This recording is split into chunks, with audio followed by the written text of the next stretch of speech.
Good morning, loyal listeners, libertarians, lovers of the leaf, and people across the nations and all the ships at sea. Welcome back to Kiss My Ash Radio. My name is Abe Babna. My nicknames are, well, I'm Honest Abe on the radio show, also known as Big Delicious, and originally called Ming by Jonathan Drew. I've had a few over the years. Cigar TV, I'm shocked they allowed Cigar TV with all the regulation and communication. I mean, Kiss My Ash Radio really started out just Clear Channel, which is I think iHeartRadio now, came in. We used to advertise with them in our retail stores, and came in. They wanted us to do an hour radio show. This legislation doesn't protect anybody. Tobacco-free Florida, I believe, gets $65 million a year from the state to educate people. Who in this day and age doesn't know the risks of tobacco use on any level? The same risk as drinking alcohol, drinking wine, probably less risky than eating a Big Mac at McDonald's, because God knows what's in a Big Mac. Adam K., the brewmeister, who's currently on our show, worked with Clear Channel. They just thought it was a great idea, so they really talked me into it. So we did this 13-week project. We did an hour radio show. We called it Kiss My Ash Radio. And next thing I knew, we had callers and followers and people wanting to listen to the show. And then we realized an hour wasn't enough. And we couldn't really get a 2-hour slot at Clear Channel. They didn't have it for us. So at that time, we went to Seaview Radio, which is now JVC Studios. And they gave us a 2-hour slot. Now with noted actor, Thespian, cigar enthusiast, man of many talents and industries, Armand DeSanti. Armand, thank you for being here.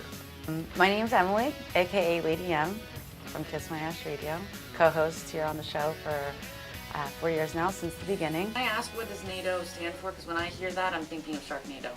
Honestly, and I don't... Abe approached me, Honest Abe. I didn't really have an option. He came to me, he's like, I want to start a cigar talk radio show.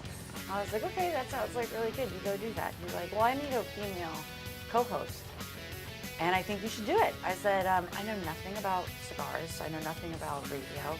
Why would you think that would be good? Rib hybrid, rapper. Oh God, I'm so tongue twisted. Hybrid rapper, rojita. What's it called? Yellow leather, red leather, exactly. yellow leather. I wanted a female aspect of the show. I'd listened to a few other guys who had shows out there, and my main goal doing the show wasn't to self-proclaim myself. I wasn't going to make everybody better men. I wanted to recreate what I see that happens inside my retail stores every day. 6, 8 guys laughing, talking, whatever it is about. And so I wanted to take that and put it into a radio show. You just mentioned that there was a lot of vapes and cigarettes and everything. Regarding the FDA and the position that we're in, do you think that it's not good for us, to the premium cigar industry, to be associated at conventions with cigarette, tobacco, vapes, when we're trying to differentiate ourselves from those things? So she really was afraid to do it. And I really kind of talked her into it. In fact, the early days, we actually made her drink in the morning. One of the first segment was the cocktail of the week. So she would start making it in the morning and drinking it and come on the air and talk about it, because it loosened her up. It made her relax, because she was very, very nervous when she first started. All right, so I got a list of probably what do you have some? No. I saw the finger, the famous finger, like I'm about to say something. I was just sitting looking at what you're doing. All right. I am Adam K., the brewmeister. I brew my own beer. I know a lot about beer, alcoholic things of this nature, and that's kind of just how it began from there. The show has now been around, it'll be 4 years in June, if I'm not mistaken. 205 episodes about the cigar lifestyle, cigars in general, alcoholic beverages, other interesting topics, things of this nature. Actually, yeah, my best friend. I think it's me to be on there every Thursday. Every hour. And Adam has a very, I don't care, I don't have friends, I'm not a happy guy personality. So between him and Emily, Lady M, who's a complete opposite extreme, I think it's a pretty entertaining group. They passed the appropriation bill in the appropriation committee. Is it a good thing? Is it a bad thing? Is it also involved?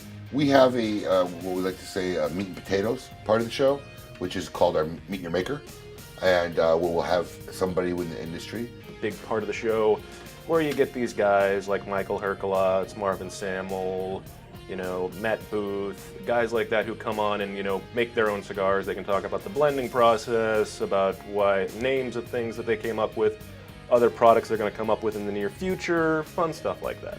We carry outside and meet with our cigar enthusiasts. That was one of the demands from our consumers, to get together and physically meet with the headquarter people from Altadis USA side, Grupo de Maestros, and also with each other. That was the whole aim.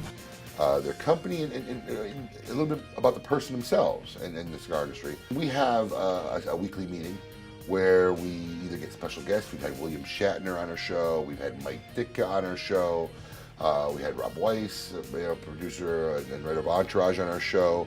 When we first started doing the show, I was only smoking, my first cigar was the Drew Estate Acid Blondie, and that's all I smoked for like 2 years. I didn't even want to try anything else. I told myself, yeah, you won't like it, that's too dark, that's too big, you know. So now from 4 years ago to where I'm at now, I mean, I've learned so much about the industry, the depths, the flavors, everything that goes into making a cigar, and now I've enjoyed hundreds of different brands. But you kind of go into this industry as a non-cigar smoker, and then it's just this whole world opens up to you. Also, cigar makers aren't familiar with being interviewed a lot. They're not like celebrities or actors, actresses, musicians who get interviewed all the time.